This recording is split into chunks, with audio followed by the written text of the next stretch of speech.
Rebonjour à tous et à tous et merci encore d'être présents ici avec nous à la Maison du Développement Durable pour ce panel d'engagement qui s'annonce vraiment palpitant. Donc avant de laisser la parole à notre animatrice Catherine Gauthier, qui est directrice générale par intérim de Copticom, Stratégie et Relations publiques, je tiens à juste vous informer que le panel va être filmé et puis diffusé sur sur la chaîne YouTube du projet Réalité climatique Canada.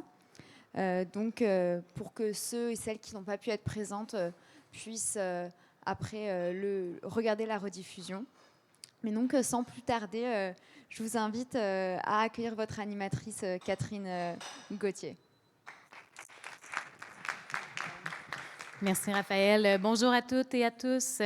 Ça me fait très plaisir d'animer ce panel cet après-midi qui vise à mieux outiller les participants en vue de la COP29 qui s'ouvrira dans une dizaine de jours seulement.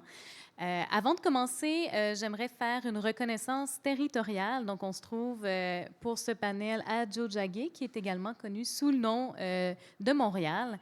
On se trouve donc en territoire autochtone et je tiens à honorer, reconnaître les peuples autochtones qui ont habité et qui habitent toujours ces territoires, notamment les nations Haudenosaunee, Anishinaabe, qu'on remercie pour leur hospitalité aujourd'hui. Alors, comme je le disais, on est à 10 jours seulement de l'ouverture de la 29e conférence des parties sur les changements climatiques, ou COP29, qui s'ouvre à Bakou. Et à l'approche de cette conférence internationale, on a invité tous les représentants et représentantes des partis politiques québécois, ainsi que le ministre de l'Environnement et du Changement climatique du Canada pour ce panel.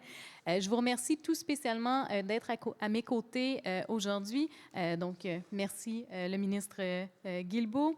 Je remercie également Mme Virginie Dufour, qui est porte-parole de l'opposition officielle en matière d'environnement et de lutte contre les changements climatiques au Québec.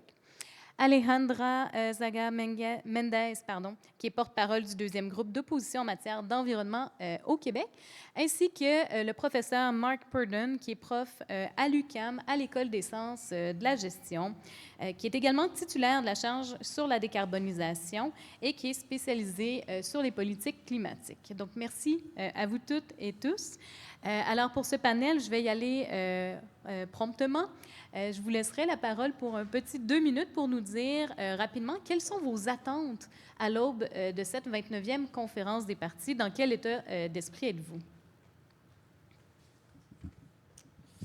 Bonsoir à toutes et à tous. Merci d'être ici en ce vendredi en fin de journée. Merci Catherine d'animer. Merci à Réalité climatique d'organiser l'événement également. Ça me fait très plaisir d'être ici. Je vais y aller comme je n'ai pas beaucoup de temps, 2 minutes. État d'esprit. Je pense, moi, vous le savez, certains le savez peut-être, mais j'étais à la première conférence des partis sur les changements climatiques à Berlin en 1995. Je ne les ai pas toutes faites. Il y a une rumeur qui court comme quoi je les aurais toutes faites. Je pense que la prochaine va être ma 24e. Alors, j'en ai manqué quand même quelques-unes. Et on dit toujours que ça va être difficile. C'est toujours difficile, ces conférences-là. Des représentants de 194 pays. Dans les nouvelles, on parle tout le temps de 2-3 enjeux, mais dans la réalité, il y a des dizaines d'enjeux de négociation qui ont cours en parallèle. Donc, ça fait une matrice assez 194 pays, des dizaines d'enjeux. C'est très complexe. Cela étant, je vais faire comme tout le monde, je vais parler juste de quelques trucs. Je pense que l'élément le plus important de cette COP-là cette année, c'est l'adoption d'une nouvelle cible de financement au niveau international. Vous le savez peut-être, le Canada et l'Allemagne ont joué un rôle très, très, très important dans l'atteinte de la cible du 100 milliards. 3 présidences consécutives des COP, donc soit les Britanniques, les Égyptiens et les Émirats arabes unis l'an passé, nous ont demandé à l'Allemagne et le Canada de piloter le travail sur l'atteinte du 100 milliards. Donc, on a travaillé très fort avec l'OCDE notamment pour ça. L'an passé, la présidence, le docteur Sultan Al-Jaber, m'a demandé d'être l'un des coprésidents de la COP, spécifiquement sur la question du financement. Alors, et si vous avez suivi un peu tous les débats entourant l'atteinte du 100 milliards, ça a été compliqué, ça a été difficile, et on sait toutes et tous que 100 milliards, c'est le début, qu'il faut faire beaucoup plus que ça. Le débat est pas plus tard qu'hier matin à 6 heures. J'étais sur un appel avec une vingtaine de pays d'un peu partout sur la planète. On a plusieurs appels comme ça, vidéoconférences, évidemment pour préparer le travail, parce que si on ne fait pas du travail avant d'arriver à la COP, il est trop tard souvent quand on arrive à la COP. Et autour de cet enjeu-là du financement, j'identifierais quelques éléments qui sont, à mon avis, très importants. Alors, bien entendu, ça va être quoi le nouveau niveau? Ou est-ce qu'il va en avoir juste un niveau de financement? Est-ce qu'on va avoir un chiffre ou est-ce qu'on va avoir plusieurs chiffres? Par exemple, est-ce qu'on va avoir un chiffre pour ce qui est du financement public, alors les gouvernements? Est-ce qu'on aurait un chiffre pour les banques multilatérales, Fonds monétaire international, Banque mondiale et ainsi de suite? Est-ce qu'on aurait un chiffre pour le privé? Est-ce qu'on aurait un chiffre pour le milieu philanthropique? D'une part. Au-delà du chiffre, est-ce que si on parle surtout quand on parle de financement public, donc des gouvernements, est-ce qu'on garde la même base de financement que nous avons essentiellement depuis la signature de la Convention en 1992, donc essentiellement annexe 1 versus non-annexe 1? Vous pouvez comprendre que le monde a beaucoup changé depuis 1992. Des pays qui étaient à l'époque des pays en voie de développement ont beaucoup évolué. Et il y a tout un débat sur, par exemple, est-ce que des pays comme la Corée du Sud, Singapour, la Chine, certains pays producteurs de pétrole ne devraient pas faire partie des pays donateurs, peut-être pas au même titre qu'un pays comme le Canada ou les États-Unis, mais qui a un certain niveau d'engagement de la part de ces pays-là qui n'en ont pas présentement. Débat compliqué s'il en est un. Et je vais m'arrêter là-dessus. Je vois Catherine qui me regarde. Peut-être le dernier élément qui est très important dans ça, et ce qu'on entend beaucoup des pays en voie de développement, puis pour avoir fait le travail 3 ans de suite, c'est l'accès aux capitaux, notamment pour les plus petits pays. Si vous êtes l'Inde, si vous êtes la Chine, si vous êtes le Brésil, c'est pas trop compliqué pour vous d'avoir accès au financement des organisations multilatérales, des pays comme le nôtre. Si vous êtes Madagascar, la Namibie, je ne sais pas quel autre, c'est drôlement plus compliqué. Les petits pays insulaires, par exemple, et ce qu'on entend beaucoup, c'est que les processus sont lourds, les délais sont longs.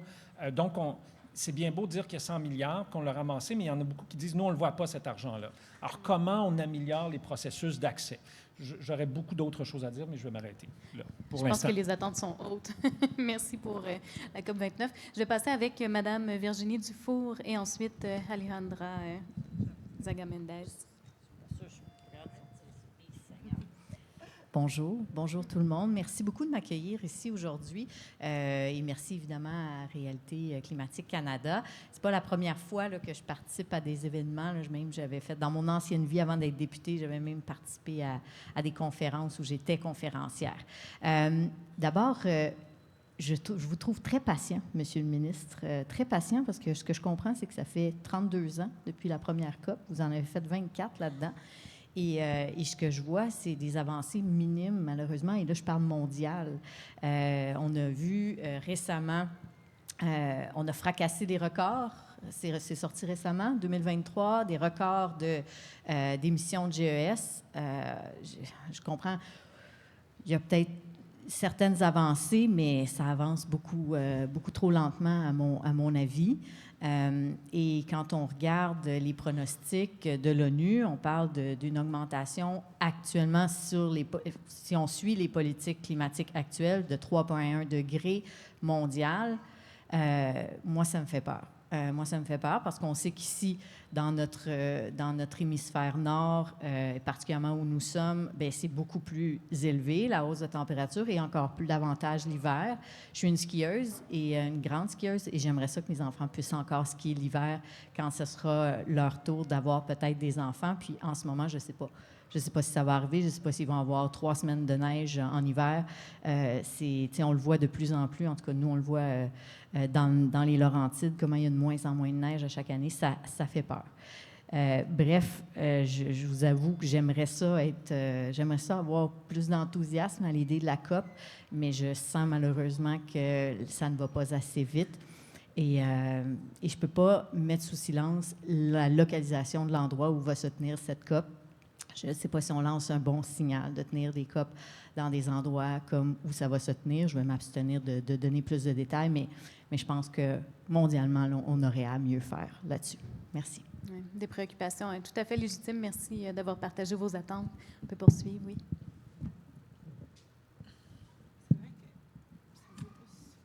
Merci beaucoup. Merci, Catherine. Je me présente, Alejandra Zaga-Mendez, je suis députée de Verdun, je porte le dossier de l'environnement. J'ai eu la chance aussi de faire partie des délégations de la société civile à 2 reprises dans une COP. Et je pense qu'à chaque fois, M. le ministre le disait, oui, il y a la question du financement, que le nerf de la guerre pour implanter des actions en lutte au changement climatique, mais il y a surtout le bilan avec lequel le Québec et le Canada vont se présenter à la COP. Parce que ce n'est pas seulement une question de, oui, trouver les sous, mais qu'est-ce qu'on est en train de faire ici dans l'hémisphère nord pour lutter contre les changements climatiques et c'était des barèmes et être capable d'emmener les gens plus loin. On le sait, pour réduire notre effet sur les émissions de gaz à effet de serre, il faut qu'on sorte de notre dépendance envers les gaz et le pétrole. C'est la clé. Et quand on regarde ce qu'on fait ici, au Québec, on a mené une lutte, puis je salue toute la société civile qui a mené une lutte pour arrêter le développement des gazières et pétroliers au Québec. Mais encore de l'argent des Québécois qui est donné par le fédéral à chaque année à 15 milliards de dollars aux pétrolières et qui continue à faire survivre une industrie qui devrait être en déclin, en transition juste. Et moi, c'est ça mon attente. Mon attente, c'est que quand on envoie des représentants, que ce soit une délégation, que soient capables de dire c'est quoi l'exemple. Puis le Québec a un rôle à jouer. Le Québec est un leader climatique, oui, mais quand on regarde les actions, parce que là, ça nous touche un peu plus là, au niveau québécois qui sont faites, on continue à promouvoir des projets comme le 3e lien qui va nous amener en arrière. C'est ça le bilan que le Québec va amener. Le 3e lien, une perte de 2,5 milliards de dollars en financement de maintien des actifs dans le transport public. Aujourd'hui, je n'étais même pas capable de prendre le métro à Verdun. Vous le savez, tout le sud-ouest, on n'a pas eu de métro de la journée. 2 stations de métro fermées. C'est ça la lutte au changement climatique qu'on vit. Bien, fait que quand on va à l'international, c'est le bilan qu'on présente, les engagements, parce qu'on ne va pas demander les autres de sortir du pétrole si on n'est pas capable ici d'arrêter de les financer. Puis c'est ça le message d'urgence qu'il faut qu'on envoie. Merci, c'est très clair. On peut passer au professeur Purdon. OK, merci. Merci aussi pour l'invitation. Je vais tester mon français avec vous, mais je suis prof à l'UQAM, donc j'ai l'habitude de parler en français. Juste 2 choses, peut-être une mini-publicité. Je viens de publier un livre avec Oxford University Press qui est sur le sujet « The Political Economy of Climate Finance Effectiveness in Developing Countries ». Si ça vous intéresse, j'ai un exemplaire ici. Aussi, je suis toujours à la recherche des étudiants. Si vous êtes intéressés dans les questions des changements climatiques, les finances, viens me parler. C'est quoi mon esprit sur les changements climatiques? Je cherche de ne pas être idéaliste ni pessimiste. Je cherche à être réaliste, qui est une grande tradition en sciences politiques. Je suis un politologue qui se trouve à l'École des sciences de la gestion. Je pense que c'est vraiment une façon d'aborder les enjeux de manière la plus objective possible. Juste pour mettre un peu, ajouter quelques détails sur les défis, je pense que je suis d'accord que c'est le financement climatique pour cette COP qui est l'enjeu le plus important. Il y a une étude qui a été publiée par le J20, je pense, l'année passée, en novembre, puis ciblé que le financement climatique doit augmenter des pays riches vers les pays pauvres, ça doit augmenter de 1 trillion de dollars d'ici 2030. Okay? Donc, on a le défi qu'on vient d'atteindre, c'est 100 milliards de dollars. Donc, c'est encore plus loin, là, beaucoup plus loin. Puis, il y a des questions comme comment on va livrer livrer ce financement-là. Il y a aussi les questionnements sur le financement qui est livré, l'aide publique pour le développement qui est déjà livré pour les changements climatiques. Sur l'aide publique qui existe pour les pays riches, l'OCDE, plus que 50% de l'aide publique existante est maintenant pour le climat. Donc, c'est une énorme, on parle de grosses sommes d'argent et ça va continuer à augmenter. Donc, on est confronté par les vrais enjeux, l'ampleur est grande, là, puis le financement est important pour les pays en voie de développement. On parle de contributions nationales déterminées. Beaucoup de ces contributions nationales, les plans climatiques, sont basés sur un financement accordé par les pays riches. Puis on sait que l'augmentation la plus importante des gaz à effet de serre, c'est dans les pays en voie de développement actuellement. Là. Donc, voilà. Merci beaucoup. J'ai envie de me tourner vers vous, Monsieur le ministre. On parle beaucoup d'expression de solidarité internationale, de grands défis pour des États qui sont gravement affectés par les impacts de la lutte contre les changements climatiques. Concrètement, un pays comme le Canada qui est quand même gravement responsable d'émissions de gaz à effet de serre sur le plan historique et même actuel. Quelles sont les actions concrètes que le Canada entend poser pour exprimer sa solidarité envers les autres États? Bien, il y a plusieurs choses. On a reconnu cette responsabilité morale-là que nous avons à plusieurs reprises. Donc, je peux peut-être partir de... On parle de financement, puis c'est pas juste le financement, mais c'est entre autres beaucoup le financement. Alors, lors de la conférence de Glasgow, donc la COP26, on demandait aux pays donateurs de doubler les sommes qui avaient été octroyées dans la dernière portion de financement. Donc, nous étions à 2,65 millions pour les années 2020-2025. Et là, on nous demandait de doubler pour 2025-2030. Et ce qu'on a fait. Donc, on est à plus de 5 milliards. On a doublé. Là, pour le post-2030, il va falloir déterminer au cours de la prochaine année, plus au début de l'année probablement l'an prochain, quelle sera notre prochaine tranche de financement climatique. Il y a aussi tout le financement qu'on fait au niveau de la biodiversité, par exemple. Donc, le Canada est le plus grand contributeur au monde du Fonds mondial pour l'environnement pour la biodiversité, un fonds qui existe suite à la COP 15. Et vous savez, je pense pas que le Canada est parfait. Je pense que c'est évident, je l'ai dit souvent. Mais le fait que l'ONU se soit tournée vers nous pour la COP 15, pour INC 4 sur les plastiques, le fait que durant 3 années de suite, on nous a demandé de co-présider le groupe de travail sur le 100 milliards, le fait qu'on m'a demandé de co-présider la COP l'an passé, c'est pas parce qu'on est parfait, mais c'est parce que les gens reconnaissent qu'au cours des dernières années au Canada, il y a beaucoup d'efforts qui ont été faits pour lutter contre les changements climatiques. Prix sur la pollution, normes sur les carburants propres, normes zéro émission, plafond sur les émissions de gaz à effet de serre qui s'en vient, réduction des émissions de méthane de presque 50% dans le secteur du pétrole et du gaz. Et nous sommes le seul pays du G20 qui avons mis en place l'engagement d'éliminer les subventions aux combustibles fossiles. C'est un engagement qui avait été pris au G20 de Pittsburgh en 2009. Il n'y a aucun autre pays du G20 qui a fait ça. Alors, pourquoi est-ce que les gens se tournent vers nous? Pas parce qu'on est parfait, on est un grand producteur de pétrole. Et moi, je suis très favorable à la réduction de notre dépendance au pétrole, mais comme vous le savez très bien, les ressources naturelles, c'est de juridiction provinciale. Alors moi, la Constitution canadienne et les tribunaux, comme la Cour suprême, me disent tu peux pas t'attaquer à l'utilisation des ressources naturelles. Puis une représentante d'un parti souverainiste devrait être d'accord avec ça. Donc, moi, ce que je peux faire, je peux agir sur la pollution. Alors, sur le méthane, sur le CO2, le prix sur la pollution, mais je peux pas prendre des engagements. Il y en a qui voudraient que le Canada s'engage à sortir du pétrole. La Constitution canadienne m'interdit de faire ça. Je peux m'attaquer à la pollution et c'est ce qu'on fait. On est le seul grand pays producteur de pétrole et de gaz au monde à mettre en place un plafond sur les émissions.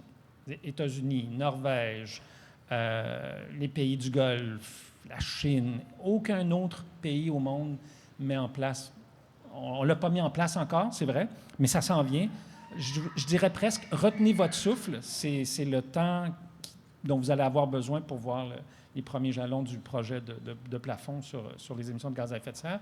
Donc, je pense que ces efforts-là sont reconnus par la communauté internationale. Et c'est ça que...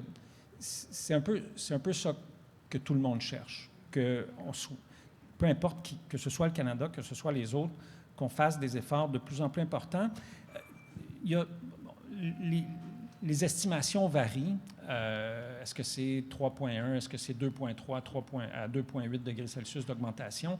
Mais rappelez-vous qu'avant Paris, on se dirigeait vers un monde où les augmentations de température seraient de l'ordre de 4,8 degrés Celsius. Alors, quand vous dites « il ne se fait pas grand-chose », ça ne va jamais assez vite. Je suis 100% d'accord. Mais 2,3 à 2,8 degrés Celsius de réchauffement versus presque 5, c'est des milliards de tonnes de CO2 qui ne se ramasseront jamais dans l'atmosphère à cause des efforts collectifs des uns et des autres, qui sont insuffisants, j'en conviens.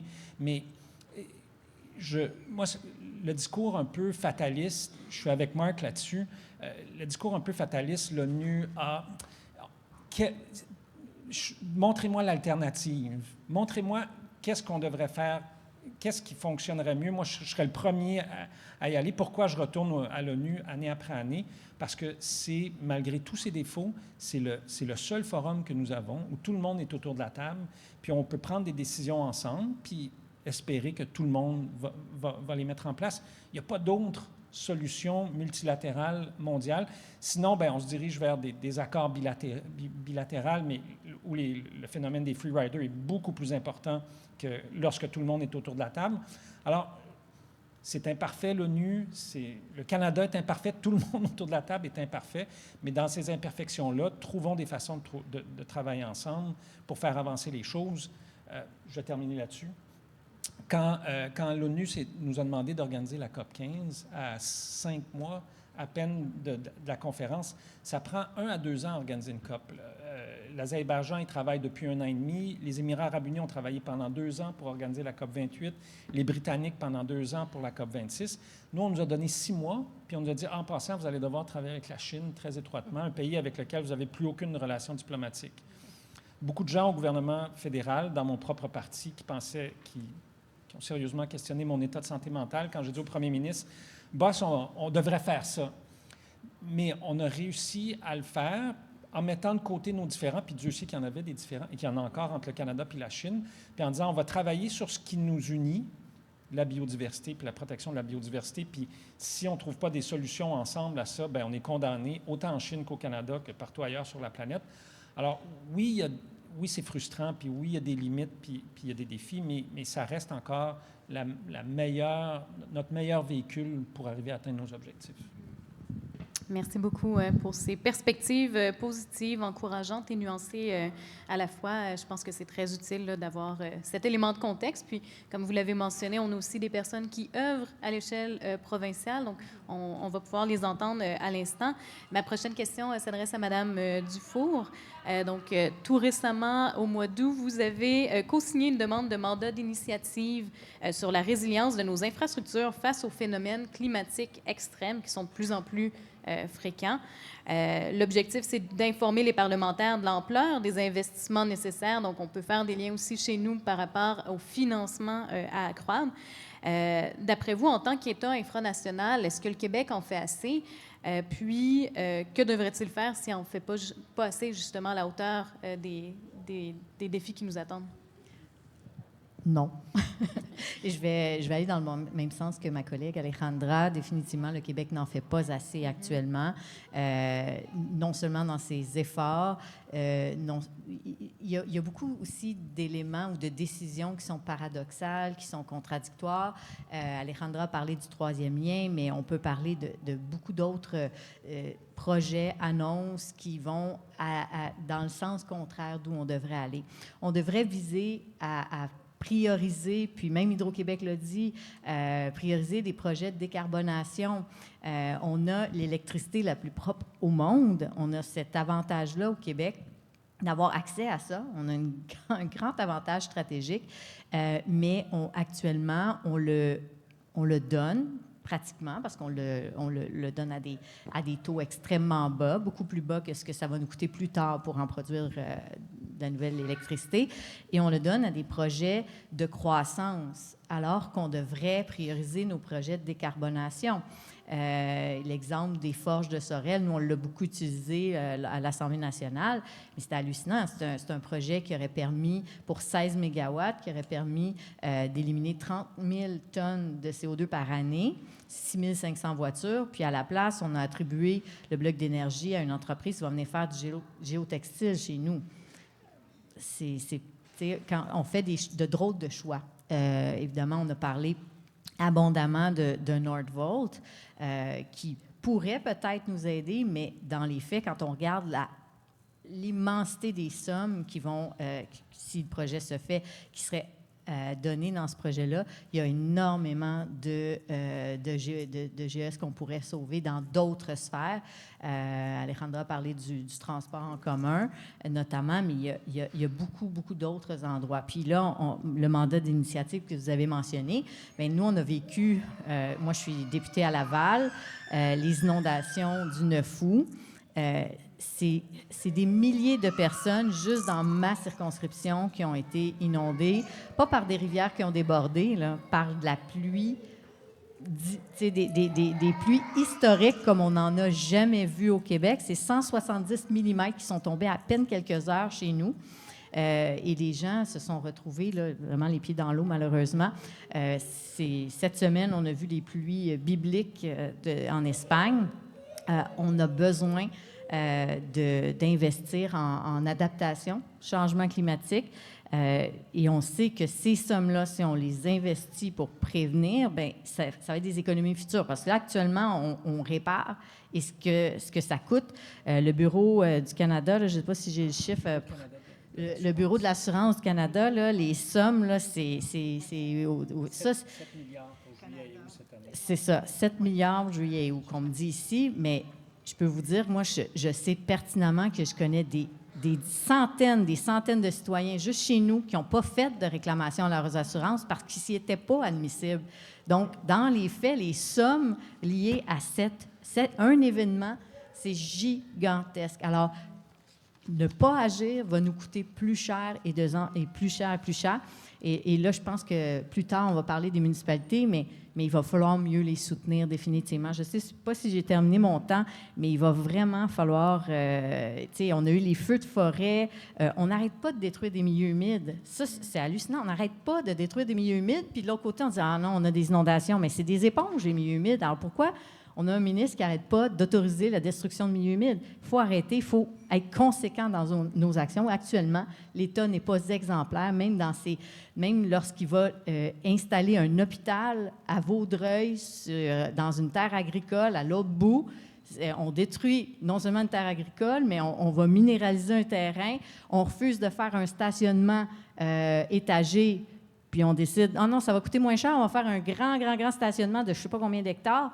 Et on va créer davantage d'îlots de chaleur. On est vraiment actuellement, on n'a pas des actions conséquentes avec le gouvernement actuel. Merci. Vous pouvez garder le micro. Ah oui. On peut tout de suite aborder là, la question des municipalités, comme je sais que vous devez quitter un peu avant la fin, là, comme le ministre. Donc, au niveau des municipalités, on sait qu'il y a plusieurs compétences. On parlait de compétences un peu plus tôt partagées entre le fédéral et les provinces, mais c'est la même chose au niveau des municipalités qui ont quand même un certain pouvoir décisionnel sur les infrastructures, les aménagements également, qui touchent directement la vie des citoyens et des citoyennes, puis qui ont le potentiel de transformer nos modes de vie dans le quotidien. On peut penser au métro lorsqu'il fonctionne, ou même toutes sortes d'aménagements comme les pistes cyclables. Oui, on doit quand même dire que c'est des infrastructures là, qui sont nettement plus intéressantes que si on sort de Montréal, là, par exemple. Mais d'après vous, justement, quel est le rôle des municipalités au niveau de la mise en œuvre de l'action climatique? J'ai l'impression que les attentes sont très élevées, mais que les ressources, que ce soit de l'expertise ou du financement, on n'y est pas tout à fait là, au Québec, là. Tout à fait. Avant d'être députée, j'ai été 8 ans conseillère municipale, responsable des dossiers environnementaux et de l'aménagement du territoire à la Ville de Laval. Donc, aux premières loges de ça. 2017-2019, grosse inondation. J'ai définitivement vu à quel point une municipalité est aux premières loges des impacts, mais aussi aux premières loges de pouvoir adapter et accompagner les citoyens dans cette adaptation-là. Donc, définitivement, je vais vous donner des exemples là, de choses qu'une municipalité peut faire, que nous, on avait fait. Évidemment, on avait fait un bilan de nos GES et un plan de réduction qui était plus exhaustif que je vous dirais que ce que le gouvernement actuellement a pour le Québec, parce qu'on a une connaissance fine, les municipalités ont une connaissance fine de leur territoire. Mais par la suite, on parle, par exemple, là, on sait qu'il y aura une augmentation, il y aura une augmentation, déjà, on l'a vu, de la température. Bien, ça va vouloir dire des îlots de chaleur, ou en tout cas des espaces beaucoup plus chauds qu'avant l'été. Et alors, les municipalités doivent d'abord planter. Puis là, d'ailleurs, je remercie le ministre d'avoir fait un programme de 2 milliards d'arbres. C'est nécessaire pour que... Mais les municipalités doivent en planter pas mal des arbres pour créer l'ombre qu'on va avoir besoin dans 10 ans, 15 ans. Par exemple, autour des parcs, il y a des municipalités. Je me souviens avoir vu une conférence de Windsor, en Ontario, qui, eux, ont déjà la température que nous, on aura dans 10 ans. Malheureusement, il y a certains moments dans l'été où leurs enfants ne jouent plus au soccer parce que les terrains sont... c'est impossible d'aller jouer là-dessus, c'est juste trop chaud. Et donc, nous, sachant ça, les municipalités peuvent déjà planter des arbres pour essayer de créer de l'ombre. On sait qu'il y a un différentiel de pratiquement 15 degrés entre une forêt urbaine et une zone plus minéralisée en été. C'est majeur, là. Il faut vraiment investir là-dedans. Mais pour ça, ça prend effectivement des moyens.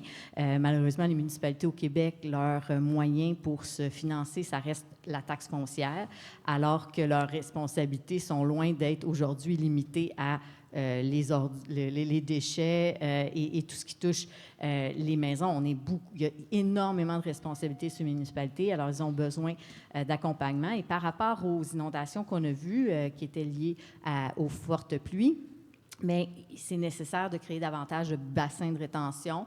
Les parcs éponges, là, c'est le terme actuellement qu'on utilise beaucoup. À l'époque, nous, on parlait de bassins de rétention, mais ça reste que là où il y a eu des bassins de rétention construits dans les dernières années, il y a eu beaucoup moins d'inondations. Donc ça, c'est nécessaire. Il faudra en faire davantage. Il faut revoir nos normes de construction aussi. Puis ça aussi, il y en a beaucoup que ça part des municipalités. Donc, il y a une portion qui relève du Code de construction, mais une portion aussi qui relève des municipalités. Alors, il y a beaucoup de choses qu'ils peuvent faire, mais qui peuvent être faites, mais définitivement, il faudra davantage de moyens. Et juste un rappel que les municipalités, ils ont fait des études assez exhaustives là-dessus et ils ont estimé qu'ils avaient besoin de 2 milliards par année pour s'adapter. Actuellement, ils ont la dernière entente qui a été signée avec les municipalités. On a parlé de 500 millions sur 5 ans. Donc, on est loin du compte.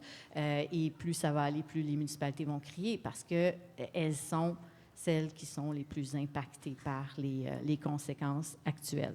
Et je terminerai peut-être en disant qu'on a un fonds d'électrification de changement climatique actuellement, l'ancien fonds vert. Et on n'a pas l'impression qu'actuellement les sommes sont utilisées, disons, dans le bon escient. Puis on dit électrification et changement climatique, mais la portion changement climatique du fonds est très, très petite. En fait, ça va presque tout dans l'électrification. Et on peut se poser la question si c'est la meilleure approche actuellement.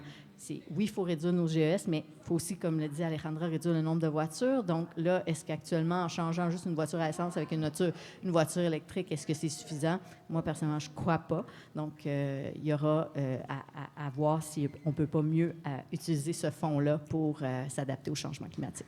Merci beaucoup. L'allocation des fonds, je pense que c'est une question extrêmement intéressante, là, justement, dans un contexte où on doit forcément faire certains choix à caractère politique.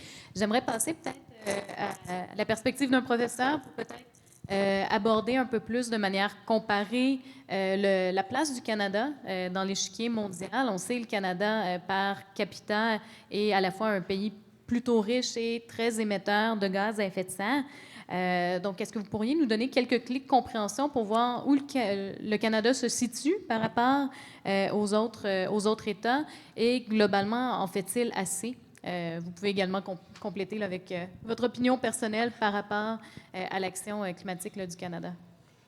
Mais c'est sûr qu'on ne fait pas assez, mais je pense qu'on doit comme reconnaître que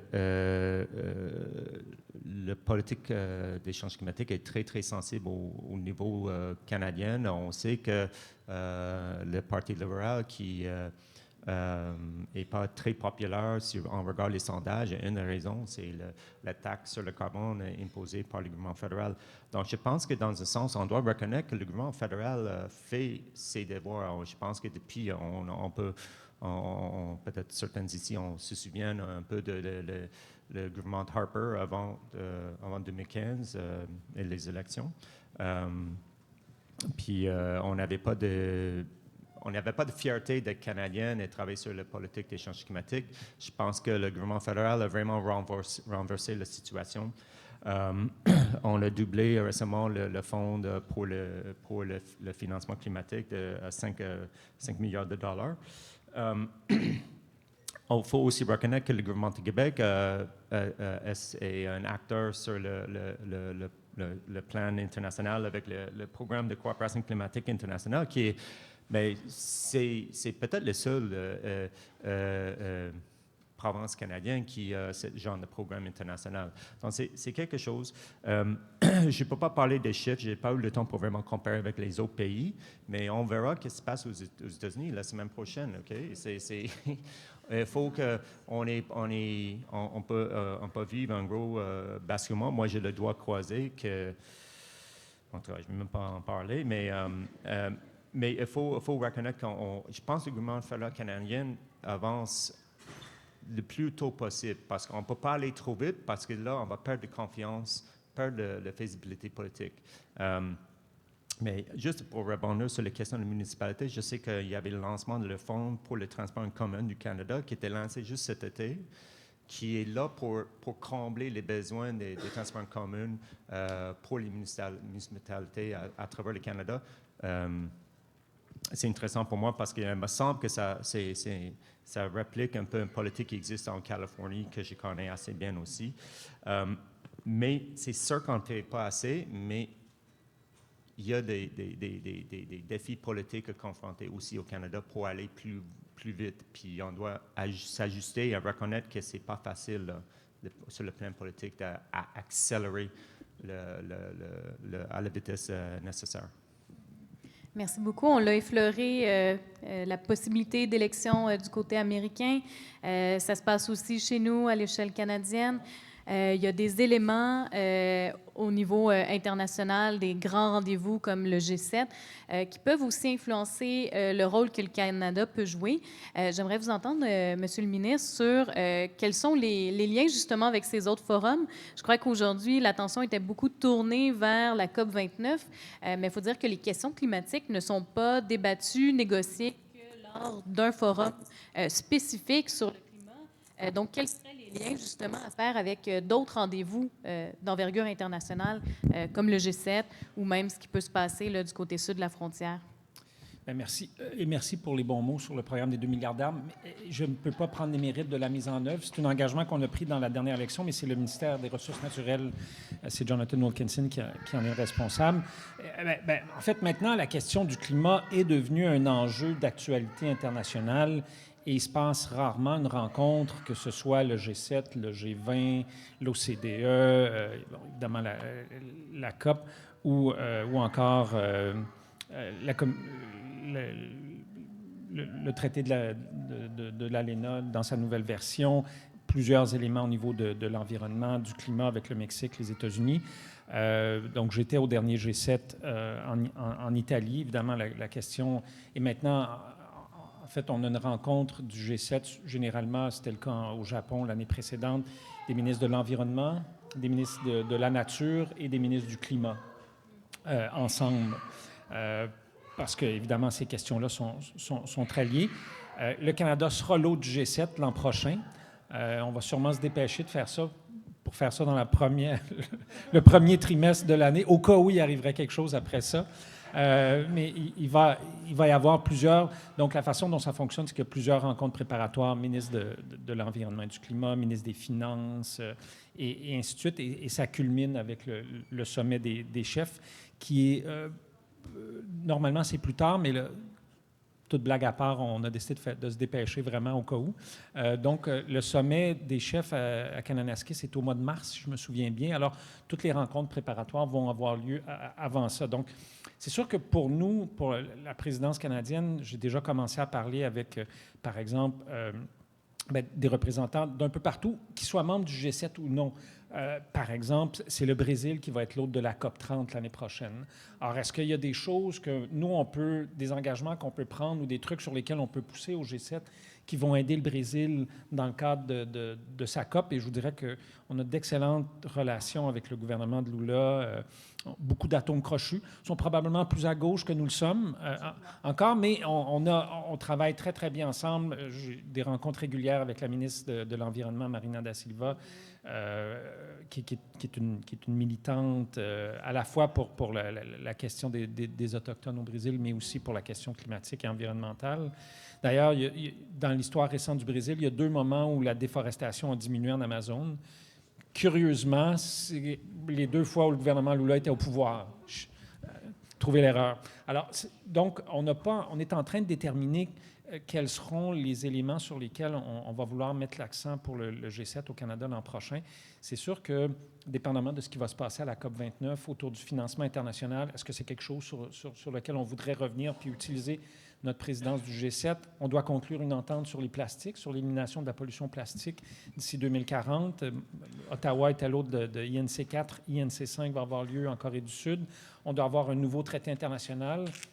Si c'est le cas ou si on n'y arrive pas, est-ce qu'on veut utiliser notre présidence du G7 pour continuer de pousser sur la question de la lutte à la pollution plastique? Vous savez qu'on a un règlement pour l'élimination des plastiques à usage unique au Canada qui a été contesté devant les tribunaux et hélas, on a perdu en cour fédérale. On est en cours d'appel. Ça, c'est l'autre enjeu aussi. T'sais. Tout ce que je fais au niveau fédéral est contesté devant les tribunaux par les provinces ou les compagnies ou les deux. Alors, l'évaluation d'impact, 9 provinces sur 10 ont contesté jusqu'en Cour suprême, incluant le Québec, je dois le dire. Tarification carbone, 4 provinces qui ont contesté, dont le Québec, sur la tarification carbone. Normes sur les carburants propres, Valero, oui, c'est Valero? Non, Valero conteste la ZEV. Je ne me souviens plus, je perds le fil, sincèrement. Il y en a... Et ça nuit beaucoup à l'action climatique au Canada. Imaginez une seconde si, au lieu de... Là, on va annoncer bientôt le plafond sur les émissions de gaz à effet de serre. Je vous gage ce que vous voulez, autant que vous voulez, que l'Alberta va contester devant les tribunaux. L'Alberta a même décidé de recontester la décision sur la tarification carbone qui ont déjà perdu en Cour suprême. Là, Mme Smith a dit on va en Cour suprême, on retourne devant les tribunaux, pardon, pas en Cour suprême, sur la tarification carbone. Imaginez l'action climatique canadienne si, au lieu de se battre avec plusieurs provinces régulièrement, on pouvait travailler ensemble sur ces affaires-là. Ce serait extraordinaire ce qu'on pourrait faire et la vitesse à laquelle on pourrait avancer. On pourrait aller encore plus vite qu'on le fait maintenant. Je trouve qu'on va pas assez vite. C'est quand même la première fois dans l'histoire du pays où nos émissions diminuent alors que l'économie augmente. Nos émissions sont à leur plus bas niveau en 25 ans. Mais je suis d'accord avec Marc, il reste encore beaucoup, beaucoup de choses à faire. Mais je rêve du jour où, au Canada, on n'aura plus besoin de se battre avec les provinces sur ces questions. Puis, ce n'est pas toutes les provinces. Il y a plusieurs provinces. Les territoires, ça va plutôt bien. Le BC est un allié sur ces questions-là depuis longtemps, mais ce n'est pas le cas partout. Merci beaucoup pour avoir touché à beaucoup des limites de l'action climatique là, au Canada. Je vous remercie à nouveau d'avoir été avec nous. On a compris que vous aviez d'autres engagements par la suite, donc on va prendre peut-être quelques secondes pour faire un petit intermède. Je tiens à vous remercier au nom de toute l'équipe des Dialogues pour le climat pour votre présence. Donc, merci beaucoup, Steven. Merci également, Virginie. Ça a été un plaisir de vous entendre. Puis, je vais appeler... pouce, on va retirer les chaises puis se réajuster sur la scène. Donc, je vous invite à les applaudir.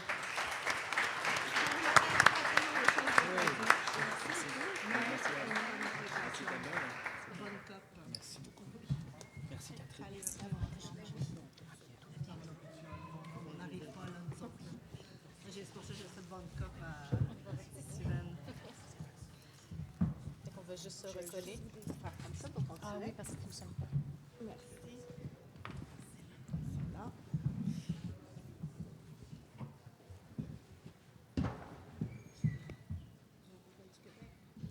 pouvoir parler du Québec.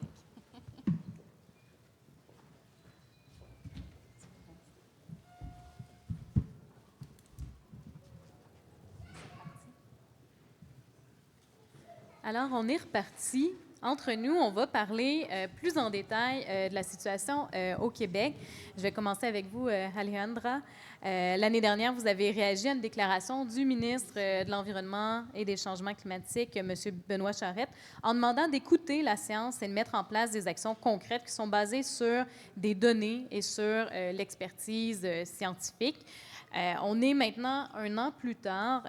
Quel bilan faites-vous? Est-ce qu'on est en train de dépolitiser les questions climatiques au Québec ou non? Merci pour cette question. Peut-être un peu pour donner d'où je viens. Moi, je suis une scientifique. J'ai un doctorat en sciences de la conservation. J'ai travaillé beaucoup sur ce que... Si vous êtes plus dans les développements internationaux, il y a un concept de paiement pour services écosystémiques. Ma thèse porte là-dessus. Mais pour revenir en politique, donc, je valorise, puis je pense que dans le travail comme politicien, la science ne doit pas être quelque chose qu'on remet en question si on est des droites ou des gauches ou peu importe. Il y a des faits scientifiques et c'est les faits scientifiques qui devraient nous informer et avoir des débats, bien sûr, et j'aurais voulu avoir d'autres conversations avec M. Guilbeault sur la façon, la priorisation qu'on fait et comment on entreprend la lutte au changement climatique. Et je te dirais, non, on n'est pas en train de dépolitiser la lutte au changement climatique. Tout au contraire, puis j'ai le goût de vous donner quelques exemples. Plus récemment, il y a eu quand même 2 démissions du comité d'experts dans les changements climatiques, qui est un comité qui a été créé par le gouvernement de la CAQ pour donner des avis scientifiques au ministre Charette. Il y a 2 personnes, en 1 an, il y a 3 personnes qui ont quitté, il y a 2 personnes tout récemment qui ont signé quand même des avis là, dans différents journaux et qui disaient qu'on n'était pas écoutés, on ne sentait pas que notre voix était écoutée. Là, c'est 2 scientifiques de renom, là, dont une qui est très reconnue dans la lutte au changement climatique international, Mme Potvin. Et quand moi, j'ai posé la question à M. le ministre en Chambre, je lui ai dit, qu'est-ce qui arrive avec ces comités-là? Êtes-vous en train d'écouter la science ou pas? La réponse que j'ai eue, c'est que cette scientifique-là n'a pas pu avancer sa propre agenda. Et quand on reçoit une réponse qu'une scientifique n'avance pas une agenda, moi, c'est drapeau rouge, parce que ce n'est pas une agenda politique, là. C'est de vous dire qu'on est en train de rater nos cibles. Le plan du Québec est insuffisant. C'est des données probantes. C'est des données probantes que dans les derniers 10 ans, il n'y en a pas eu de réduction des gaz à effet de serre. C'est des données probantes que si on continue à financer des pétrolières, on ne s'en va pas à la bonne place. Si on continue à définancer les transports en commun, on va rater tout objectif climatique, peu importe ce qu'on signe au niveau international, peu importe ce qu'on fait ou ce qu'on dit sur la scène internationale, on va rater le bateau. Alors, moi, c'est un exemple qui est flagrant sur le fait que, moi, je sens, puis bon, vous êtes tous et toutes très intéressés par la question, il y a de plus en plus des questionnements des avis scientifiques. Et je n'étais pas devant non plus, je pense que la CAQ n'est pas non plus le Parti conservateur du Québec. Puis je vous avais vu différentes déclarations d'Éric Duhem là-dessus, d'autres personnes qui...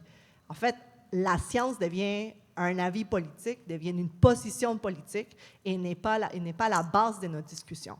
On le voit avec Trump aux États-Unis, on le voit avec d'autres tendances de l'extrême droite ailleurs dans le monde, extrêmement préoccupant pour la lutte au changement climatique, extrêmement préoccupant même pour perdre nos acquis, dans lesquels on remet en question tout type de politique publique basée sur la science parce qu'elles deviennent idéologiques et plus généralement, c'est une de mes plus grandes préoccupations. Professeur Purdon, est-ce que c'est quelque chose qui tend à s'amplifier autant dans toutes les provinces au Canada, cette politisation des questions climatiques? Est-ce que vous avez observé, que ce soit au Canada ou même de manière comparée avec les États-Unis, des enjeux justement par rapport au traitement qu'on fait des données à caractère scientifique en matière climatique? Mais je pense qu'on est chanceux. Ici, au Québec, il y a une culture de respecter la science. C'est quelque chose dans les cultures de la francophonie, il me semble. Comme anglophone, je vois ça de l'extérieur. Je suis même un Américain en moitié. Mais on a vu ça avec le COVID, l'acceptabilité de prendre les vaccins, qui était très différente ici au Québec vis-à-vis qu'est-ce que j'ai vu aux États-Unis, où j'avais de la famille. Mais je pense qu'aussi la question de la science dans la politique des changements climatiques, c'est vraiment important. Mais juste pour peut-être commenter un peu sur ce qui se passe au Québec, je pense qu'on doit reconnaître qu'il y a la coopération à travers le marché du carbone avec la Californie sur les émissions de gaz à effet de serre. Et quand on regarde l'ensemble des émissions entre la Californie et le Québec, on voit les réductions très importantes, comme suggéré par les modèles économiques qui existent, que c'est moins cher de chercher la réduction en Californie, parce que le Québec est relativement plus propre que la Californie, donc c'est plus facile de nettoyer quelque chose qui est sale. La Californie est plus sale que le Québec, relativement. Aussi, les données, la recherche qu'on a sur la mondialisation suggère que le Québec ne veut pas être lié avec la Californie et atteindre ses cibles de 2030. Le prix doit augmenter à $300 par tonne de CO2.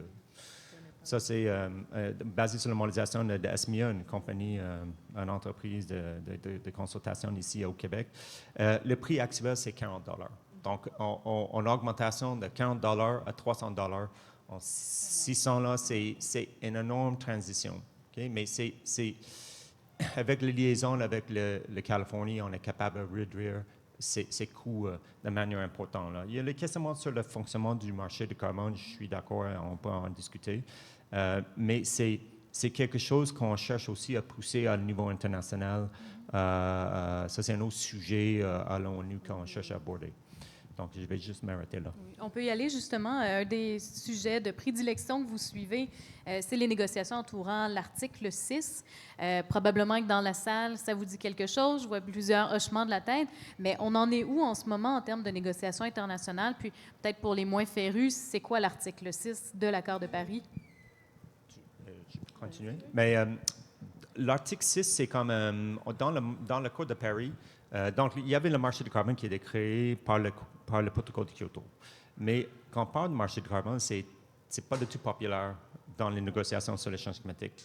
Donc, ils ont caché le mot marché du carbone, puis ils utilisent il fait référence à l'article 6.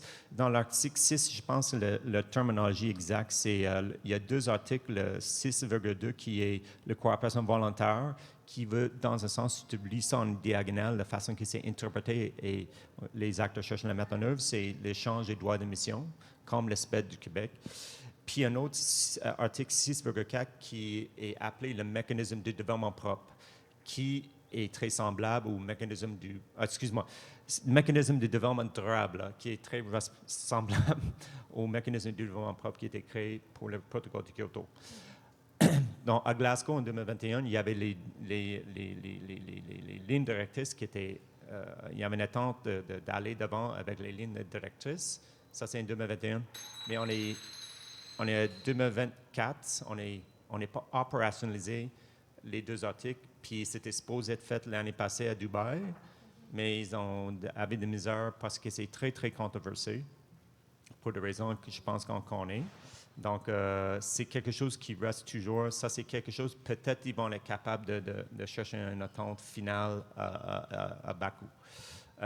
Mais l'autre initiative qui est très importante, je vais juste changer de vitesse, c'est il y a toujours un certain langage de l'ONU qui n'est pas très direct, là, mais il y a un nouvel objectif collectif quantifié sur le financement climatique. Ça, c'est quand on parle d'augmenter le financement climatique de vers 500 milliards de dollars par année, 1 trillion de dollars. C'est là où on va trouver ce langage.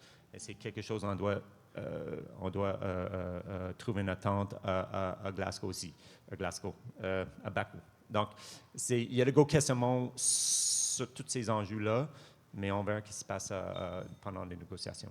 Aimeriez-vous réagir? Mais tout à l'heure, on parlait du rôle du Québec dans les marchés, le SPED, d'échange avec la Californie. Puis l'enjeu, puis vous l'avez bien dit, là, c'est le prix du carbone. Puis même lorsqu'on a des dialogues ou des questionnements sur pourquoi et comment hausser le prix du carbone, c'est là où on sent quand même une fermeture parce que, on va se le dire, il y a des effets sur le prix de l'essence, il peut avoir des effets sur les restes, puis ça devient une question extrêmement sensible parce que Puis je pense plus largement dans les changements climatiques, quand on parle du financement, puis on parle de la tarification du carbone, c'est de dire à la fin qui paye le prix de cette tarification-là. Ça demeure une grande préoccupation. Donc, puis ça aussi, je vous le dis, là, une écologiste, on veut le principe du pollueur-payeur qui s'applique, mais après de voir comment ces effets-là sont distribués.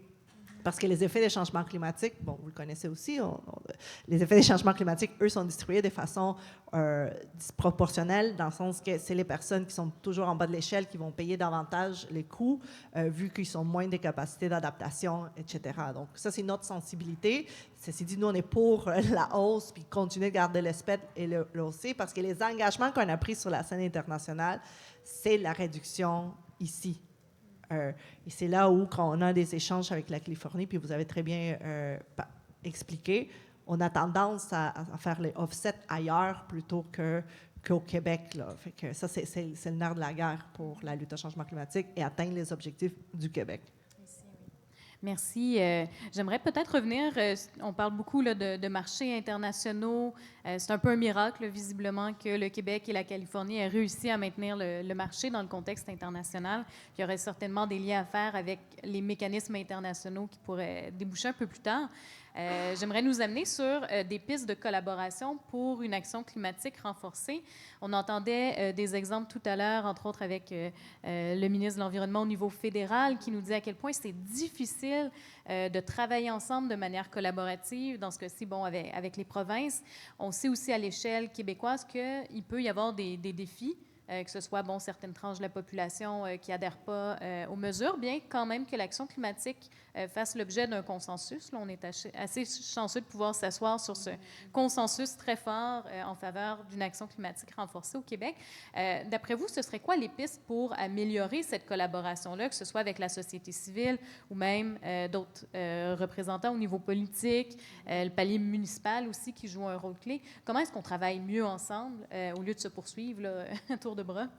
Bien, je vais vous donner mon opinion politique, là, parce que tout à l'heure, j'entendais le ministre parler des tensions qui existent entre le fédéral et les provinces. Bien, nous, notre opinion, à partir d'un point de vue beaucoup plus nationaliste ou souverainiste, c'est de dire, bien, l'enjeu est peut-être le fédéralisme en soi, dans lequel on a cette répartition de pouvoir puis des tensions et un principe de la subsidiarité. C'est-à-dire, on doit prendre des décisions là où les gens sont affectés. C'est le principe de, oui, on pense globalement à nos objectifs globaux, mais il faut qu'on descende dans un système de gouvernance beaucoup plus proche des gens, dans lesquels c'est là qu'on va donner le pouvoir au monde. On parle des municipalités, c'est le coin de la rue, c'est nos espaces verts, c'est des moyens d'adaptation. Les municipalités n'ont pas les moyens présentement. Quand on parle de 2 milliards par année qui ont été estimés dans la lutte et surtout l'adaptation au changement climatique, bien, c'est là de dire bien, comment on fait pour donner les 2 milliards par année à ces municipalités. Là, on va monter au Québec. Le Québec a un rôle à jouer. Mais le Québec, en ce moment, n'est pas dans une perspective politique de déléguer des responsabilités qui viennent avec des ressources. On délègue, on passe seulement le pouvoir et la facture. Arrangez-vous avec ça. Et c'est ça qu'on voit de plus en plus les municipalités appliquer aux différents programmes d'indemnisation, différents programmes d'adaptation. C'est extrêmement difficile et l'argent ne descend pas. Et nous, au niveau québécois, parce qu'on est encore une province, on se tourne vers le fédéral et là, l'argent vient avec des conditions. On n'a pas parlé de ça, mais l'argent vient avec des conditions au Québec. Et bien sûr, au Québec, on a fait des avancées, puis on est chanceux de dire qu'ici, l'environnement, on a quand même des consensus. Je vais vous parler de mettre fin aux hydrocarbures, on pourrait parler GNL Québec, des choses dont on s'est dit comme peuple que non, ne vont pas avoir lieu au Québec. Mais une fois qu'on a dit ça, est-ce qu'on a tous les pouvoirs et toutes les ressources pour arriver au bout? Quand je parlais de financement aux pétrolières, c'est toujours l'argent des Québécois qui va. Même si nous, on dit on ne veut pas d'hydrocarbures, des pétrolières, des gazières ici, de l'autre côté, le fédéral continue à donner 15 milliards par année. Et quand on fait la répartition, c'est à peu près 3 milliards de l'argent des Québécois qui s'en va chaque année aux pétrolières. Alors moi, je donne mon opinion politique. Nous, ce qu'on propose, c'est de dire, bien, une façon de collaborer, ça serait donnez-nous cet argent-là, parce que le Québec a dit non. Si l'Alberta continue, que son argent aille encore, nous, là, aucun problème. Mais le Québec a dit non. Cet argent-là ne devrait plus aller financer les pétrolières. Je pense qu'on a voté 5 motions dans ce sens à l'Assemblée nationale. Cet argent-là, donnez-le au Québec, sans condition, puis sont là les 2 milliards par année que les municipalités en ont besoin. C'est ça, l'argent. Et c'est là qu'on donne des ressources. Fait qu'il y a une question aussi de pouvoir, une question de penser comment on délègue et qu'on donne le pouvoir le plus proche des gens. C'est là les priorités. Et c'est le grand enjeu. Il faut qu'on les ressources qui sont les nôtres, on soit capable. Puis bon, moi, je suis plus dans une perspective, je vous l'ai dit, indépendantiste et souverainiste, parce qu'on devrait avoir plus de pouvoir au Québec pour arriver au bout d'un projet qu'on a commencé déjà à écrire en disant nos GNL et nos hydrocarbures. Et même à l'espace même, en l'espace même de la province du Québec, il y a certaines décisions politiques qui peuvent avoir une importance très grande au niveau de la lutte contre les changements climatiques. On a mis tout à l'heure le 3e lien. Donc, c'est quelque chose qui se traite à l'intérieur même de nos provinces. On a nommé Nordvolt. Il y a d'autres projets aussi d'infrastructures en matière de mobilité, que ce soit dans la grande région métropolitaine de Montréal ou de Québec. Il y a quand même certains éléments là où on voit qu'il manque peut-être de cohérence entre les objectifs climatiques et les décisions qui sont prises. Est-ce que vous avez des pistes de collaboration pour qu'on vienne intervenir sur ces éléments-là, peut-être à plus court terme?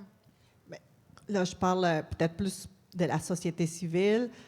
Lorsqu'on fait de la pression dans tout type là, pour dire non à des projets comme le 3e lien, qu'on demande plus de financement pour le transport en commun, lorsqu'on demande d'avoir un vrai plan d'adaptation et surtout sauver nos forêts des changements climatiques. Il y a tellement d'actions qu'on devrait entreprendre tout de suite. J'entendais, oui, il y a des avancées, mais on est encore loin de nos cibles, on est encore loin d'atteindre ces objectifs-là. Et au niveau de la collaboration, moi, je sens que là, au niveau politique, là, malheureusement, on a un engagement collectif avec nos cibles et c'est politique la façon comment on va les atteindre. Et ça demeure un débat constant. Mais moi, j'appelle à la société civile de continuer à faire pression sur ces enjeux-là. On en a besoin. Dès qu'on baisse les bras, dès qu'on arrête de manifester, signer des pétitions, s'élever et nous le dire et le rappeler pourquoi c'est l'importance de l'autre côté, que ce soit au Parlement d'Ottawa ou à Québec, les gens vont s'asseoir puis ils ne vont pas le prendre au sérieux. Puis c'est la même chose au niveau international. Si on ne va pas aller amener ces enjeux-là puis faire résonner du côté politique, après, on va avoir un ralentissement. Puis on parlait tout à l'heure des élections fédérales, mais je pense que comme Québécois, on doit avoir une crainte de voir ça va être quoi qu'on va voir comme gouvernement au niveau fédéral aux États-Unis et comment ça va faire la pression ici pour peut-être reculer sur des acquis. Moi, c'est une des craintes que j'ai et je nous appelle à rester vigilants et mobilisés. C'est un appel important. On peut passer avec Mark Purdon, voir justement au niveau de la collaboration, quelles pistes voyez-vous, quels écueils devrions-nous éviter là, pour une action renforcée? Mais je pense que, comme prof, je pense que les activités comme vous faites ici, c'est, excuse-moi, climate reality, excuse la façon française, réalité climatique, je pense, sont des bonnes activités à engager le grand public. Évidemment, moi, je pense qu'on a besoin de plus de recherche. Pour peut-être résumer, qu'est-ce que je vois dans la recherche actuelle, les débats que j'ai souvent avec des autres chercheurs et des gens à l'extérieur des universités, c'est l'ampleur du défi. Et je pense que c'est important de comprendre l'ampleur du défi. Comme j'ai mentionné, on est $40 présentement sur le marché du carbone. Si on veut abandonner la liaison avec la Californie, il faut que le prix augmente à $300.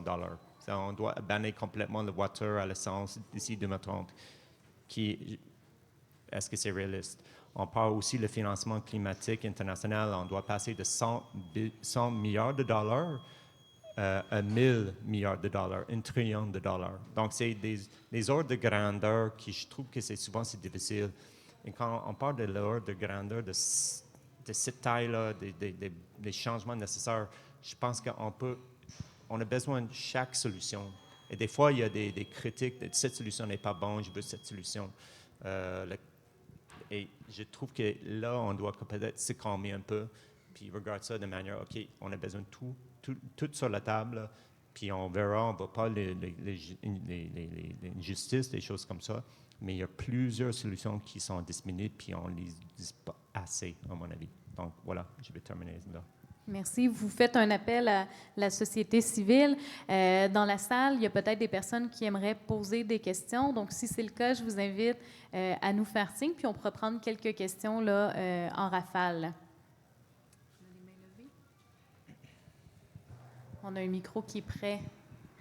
Sinon, on peut poursuivre. On avait quelques questions là, qui nous avaient été soumises entre-temps, puis ça vous laissera le temps de formuler votre question. Justement, par rapport à la société civile, j'avais envie de vous demander, vous qui suivez les négociations climatiques depuis un bon moment, que ce soit au niveau québécois ou même à l'international, est-ce que vous avez des exemples d'accomplissement de la société civile? Est-ce que des choses qui ont bien fonctionné, des leçons que vous aimeriez partager, ce qui pourrait aider certaines personnes qui vont être déléguées à la COP29 là, à être bien préparées puis à jouer un rôle pour venir soutenir l'action?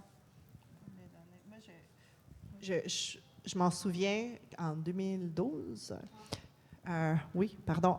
j'étais à Rio et on ne parlait pas à Rio encore en 2012 du concept de perte et dommages. Hein. Ce n'était pas encore à l'ordre du jour les concepts de distribuer, qui paye les fardeaux et tout. Ils commençaient à voir ça, puis c'était beaucoup, je m'en souviens à ce moment-là, les peuples autochtones qui un peu partout en Amérique, qui portaient ça en disant « on est ceux et celles qui sont en train de payer le prix ». Et je pense qu'il y a quand même une avancée de la part, surtout des peuples autochtones, de leur présence, de reconnaître des principes de justice climatique que je vois de plus en plus et qui étaient absents complètement. Moi, j'étais en 2012. Ils étaient dans le discours, mais on n'arrivait pas à mettre des mots et à faire des demandes concrètes. Comme moi, je vois au niveau international parler de ces fonds et qui vit les dommages et qui doit les payer. Cette relation-là, elle n'était pas là dans les discussions, puis c'est vraiment mené par la société civile. Puis je pense que c'était en Égypte, entre autres, que c'était une des plus grandes revendications. Je vous donne cet exemple-là. Puis la sortie sortir les opt-out des options de retrait des dépendances aux hydrocarbures. Là. Il y a toute une avancée là-dessus là, qui n'était pas là il y a une quinzaine d'années. Donc, je pense que c'est des choses que la société civile, même si vous n'êtes pas au cœur des négociations assis à la table, là, c'est dans les rencontres, c'est dans les forums, c'est dans les mobilisations et les dialogues. Et surtout, moi, je pense que on s'est trouvé un vocabulaire collectif commun pour les dire ensemble. Peu importe ce qu'on vient dans la planète, peu importe ce qu'on vient au Québec, on a la même demande. Puis moi, c'est une des choses que j'admire et j'ai toujours aimé dans les COP et que je souhaite qu'ils continuent. C'est la façon d'avancer pour la société civile. C'est un très bon exemple. En sciences politiques, il y a des énormes questionnements sur le processus de l'ONU. La Convention cadre des Nations Unies, il semble que ce n'est pas très efficace. Donc, il y a beaucoup de recherches pour comprendre ce qui se passe à l'extérieur de l'ONU, où on voit les choses peut-être avancer un peu plus vite.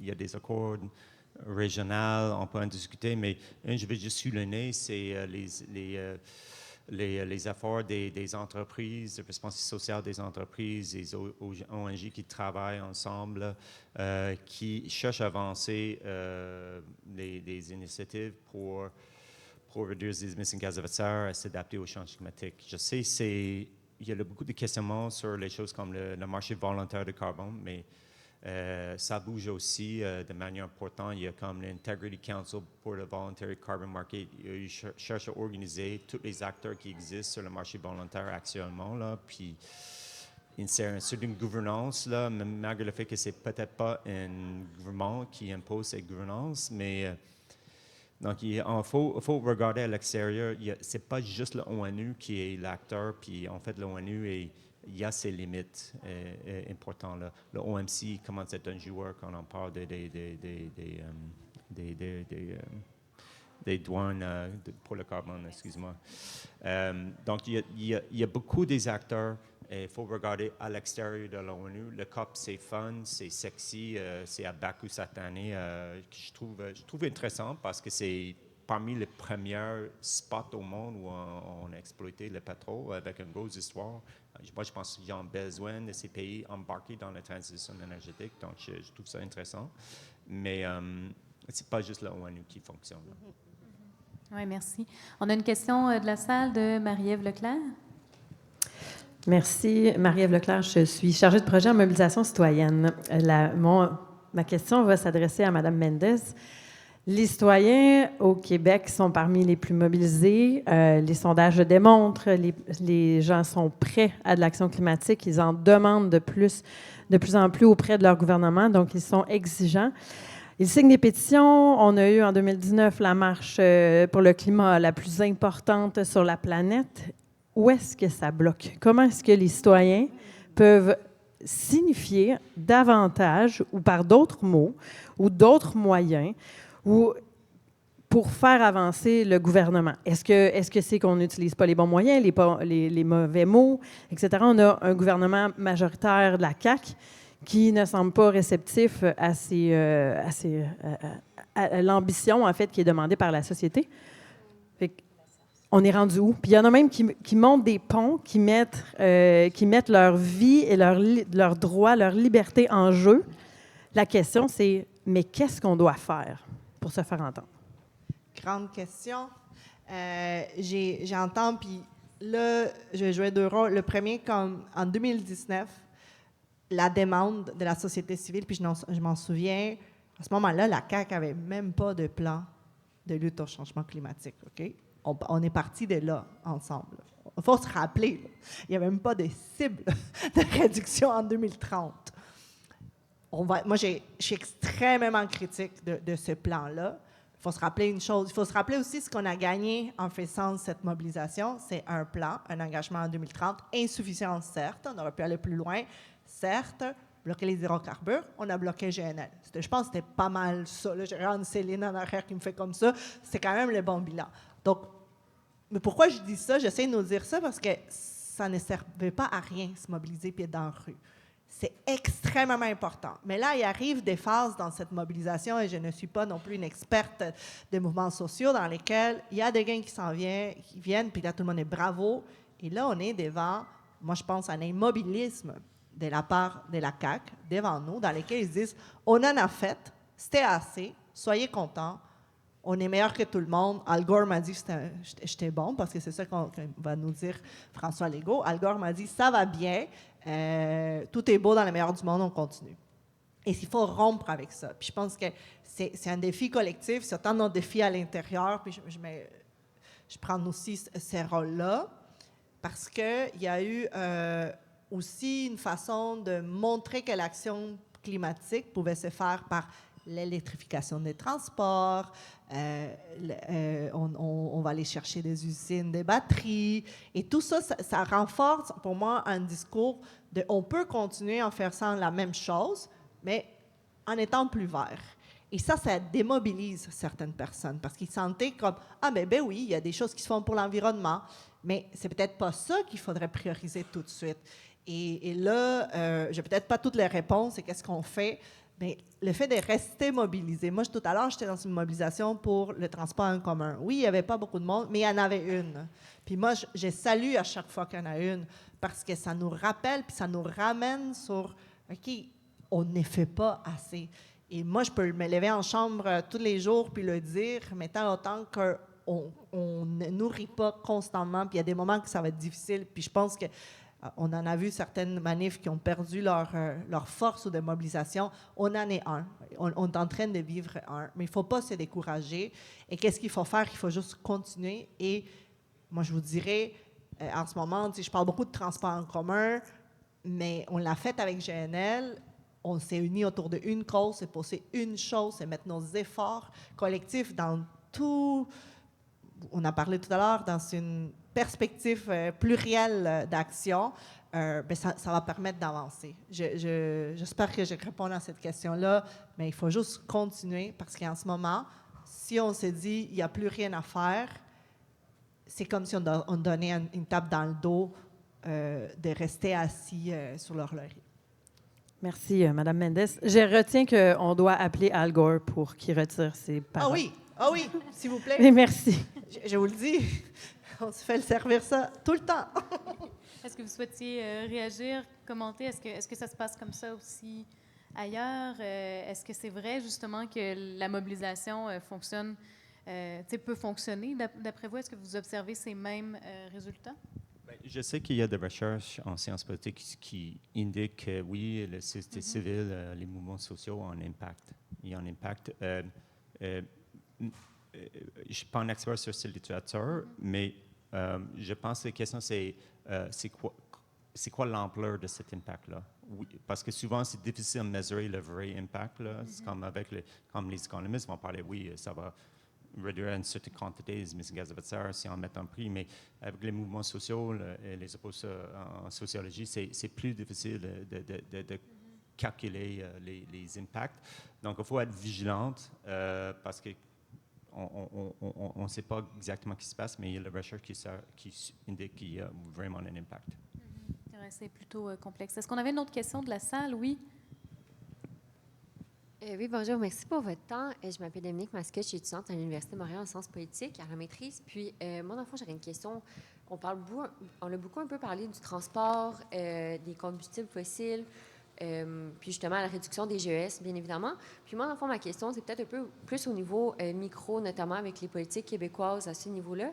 Puis, en fait, dans le fond, l'incitatif financier de subvention de 7 000 pour les véhicules électriques va terminer au début 2027. Fait que moi, en fait, ma question, c'est, en fait, qu'est-ce que vous en pensez de ça? Parce que je pense, par exemple, au transport en commun qui est super accessible en grande ville, mais moi, mettons, par exemple, venant de la région, il n'y a pas ça, puis en construire, ça ne serait pas nécessairement, je crois, rationnel à mon propre avis. Donc, les autos électriques est une option qui permettrait vraiment de diminuer l'empreinte écologique, notamment en région. Donc, en fait, si je me demandais, qu'est-ce que vous en pensez de ça? Est-ce qu'il y a une alternative qui est proposée ou peu importe, en fait? Oui, bien sûr. Il faut, pour la question du transport, là, on rappelle, c'est 43 de nos émissions au Québec, c'est le transport en est responsable. Pour ça, bien, on aimerait avoir un métro partout au Québec. Bien, on le sait, la densité de la population fait en sorte que ce n'est pas possible, ce n'est pas viable. Il existe différentes alternatives de transport en commun, en collectif, qui se développent même par des MRC et qui ne sont pas assez financés. Exemple, il y a des exemples d'autopartage ou des taxis collectifs ou des autobus régionaux, interrégionaux, et dont on n'a pas développé ça au Québec, chose qu'ailleurs, dans d'autres pays du G7, ça a été fait. Là. Au Québec, on est très, très en retard en termes de ce type de transport-là, interrégional, intra-régional, qui nous permettrait de nous en sortir. Donc, la première voie, c'est prioriser le développement de ce type de transport pour que, quand c'est votre cas, mais c'est le cas d'autres personnes, on puisse des foyers qui ne sont pas forcés d'acheter la deuxième ou troisième voiture parce que tout le monde dans le foyer a besoin de cette voiture-là et ce n'est pas leur faute. Puis ça, c'est vraiment important, là, puis c'est personnel aussi dans le discours, de ne pas seulement faire porter ce fardeau-là d'avoir une voiture individuelle à la famille parce que plus loin, il n'y en a pas eu des infrastructures suffisantes qui ont été développées. Après, une fois qu'on a dit ça, c'est certain qu'on va en avoir besoin d'une voiture ou les gens vont en avoir besoin d'une voiture pour se mobiliser à plusieurs égards. Et l'option d'avoir une voiture électrique est nécessaire. La seule chose, comme moi je le mets dans cet ordre-là, c'est qu'on ne va pas arriver à nos objectifs si on fait juste toutes les voitures qui sont en circulation, les remplacer par des voitures électriques. Il va y avoir là une demande trop croissante pour des ressources naturelles. J'ai aussi ces dossiers-là et qui ont aussi des impacts environnementaux. Il faut qu'on aille ce qu'on appelle un transfert modal pour certaines personnes, tout en laissant des options de mobilité. Fait que oui, il va falloir développer plus de voitures électriques parce que ce n'est pas seulement la subvention, c'est avoir plus de voitures dans le marché qui sont abordables. Et il va falloir que ce ne soit pas un luxe d'acheter une voiture électrique et que ça devienne accessible aux familles et personnes à plus bas revenus. Entre autres, il faut voir du côté des voitures usagées, comment on peut les réparer. Là. En tout cas, je pourrais me lancer là-dessus longtemps, là, mais faciliter la réparation de ces voitures-là, faciliter l'accès aux pièces. Toutes ces choses-là, c'est dont on ne parle pas parce qu'on parle juste de développer des grandes filières qui vont nous emmener plus loin, mais il existe cette diversité d'options pour la question de la mobilité. Je ne sais pas si vous voulez ajouter. Mais juste pour ajouter un peu, j'ai dirigé un partenaire de recherche dans le secteur des transports avec les chercheurs ici au Québec, en Ontario, Californie et Nouvelle-Angleterre. Il faut comprendre pour décarboniser le secteur des transports, oui, c'est la plus importante source des émissions partout dans l'Amérique du Nord. Là, chaque juridiction, c'est la même, en Californie aussi. On peut cibler le véhicule en soi avec la voiture électrique. Si vous avez déjà une voiture à l'essence, on peut cibler le carburant qui est utilisé par ces voitures-là. Ça, c'est la norme sur le carburant propre, qui est un nouvel instrument qui était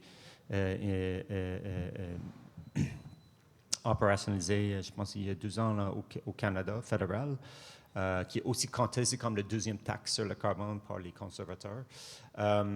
Mais effectivement, le plus de transport en commun. Mais la recherche, je peux t'envoyer quelques articles, ça peut t'intéresser, mais c'est les investissements pour réduire les émissions de gaz à effet de serre dans une région urbaine, dans l'infrastructure, sont immenses. Et ça ne va pas dire que tu as une piste cyclable puis une réduction des émissions de gaz à effet de serre. On a besoin de vraiment une grande consultation des investissements dans le transport, mais aussi densifier les villes en soi, qui a plus de demandes. Donc, les transformations dans les grandes villes pour voir qu'il y a plus d'utilisation de transport en commun, je pense que ça va prendre quelques années. Ça ne va pas être facile à faire, puis on ne va pas voir les réductions directes après qu'on installe l'infrastructure. Mais on peut en discuter plus si ça peut t'intéresser. Merci beaucoup à tous les deux pour vos interventions. C'est déjà le temps de clore le panel. J'aimerais prendre le temps de vous remercier à nouveau. Donc, on avait Alejandra Zaga-Mendez, députée de Verdun et porte-parole du 2e groupe d'opposition en matière d'environnement, le professeur Mark Purdon. Je remercie également les panélistes qui ont dû nous quitter un peu plus tôt, donc l'honorable Stephen Guilbeault ainsi que Virginie Dufour. Puis on a nommé à quelques reprises Réalité climatique Canada qui porte le projet des dialogues pour le climat, mais qui n'est pas seul. Donc il y a beaucoup de partenaires, beaucoup d'organisations qui ont co-construit la programmation et le concept même des dialogues pour le climat. Vous les avez à l'écran, donc je vous invite à regarder leur logo puis à prendre un moment aussi pour remercier les organisations qui ont créé cet événement. Et ça ne fait que commencer. D'ailleurs, il y a une vingtaine d'activités qui sont prévues pendant toute la durée de la COP29. La plupart sont d'ailleurs offertes en ligne, donc il n'y a pas d'enjeu d'accessibilité, peu importe où vous soyez. Vous allez pouvoir suivre des débriefages quotidiens, des rendez-vous climatiques, des panels intersectionnels également. Donc, je vous encourage à consulter le site web dialogueauplurielpourleclimat.com. Les inscriptions vont ouvrir lundi, le 4 novembre. Donc, je vous remercie à nouveau. Et pour les personnes qui sont avec nous et qui souhaitent poursuivre les échanges, que ce soit sur des articles ou encore des propositions à caractère politique, je vous invite à rester des nôtres. On a une activité de réseautage pour terminer la soirée. Merci beaucoup et bonne soirée. Merci. C'était comme un diplômé du camp qui réussit. Oui.